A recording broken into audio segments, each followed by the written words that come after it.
pritsipimiz mana tegach ochilgan turibdi arasi. Birinchi to'g'irlaymiz. Birinchi ochratda ruchnik tortilgan, oyoqlar tushirilgan. Endi biza boshqa odam qo'yib ketgan pritsipni qo'yamiz mana. Mana bu ruchnik. Ruchnik mana tortilgan holatda turibdi. Bu pritsip ko'tarib tushiradi. Endi boshladik. Mana pritsip ulash jarayoni.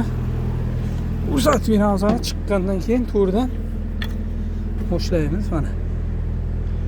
Mana shunaqa ko'rinishda bu. Mana kirigan zamolga bor. Bu ham shunday, xuddi shunday. Ishga olib kiramiz. Mana bu joylashgan joy mana qiyshiq. Bu tarafi mana buyoqqa kirish kerak. Bo'ldi. Ikkinchisi ham to'g'risiga yana mana ichiga qaraymiz. Buni ham ichi shunaqa. Shu. Mana payasini bosamiz.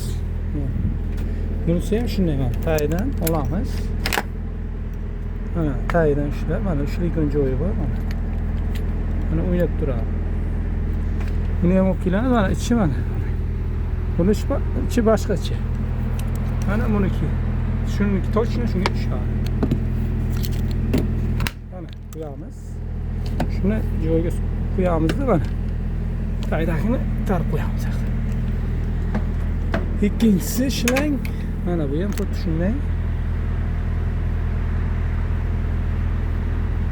Shlangni ham shuni olib kelamiz. Joyiga mana. Bo'ldi, bu ham tushdi. Qapoqchalarni qanday qilib qo'ysak ham bo'ladi. Bo'ldi. Qopamiz. Mana bu yerdan ochsak bo'ladi. Mana yengil положение mana bu orqada. Birinchisi orqaga tarsangiz yengil положение bo'ladi.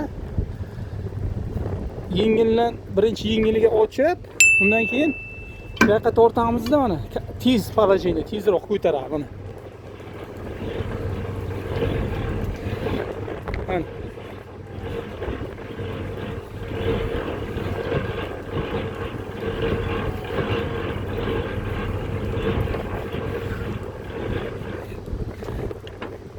Mana yana joyiga qo'yib qo'yamiz.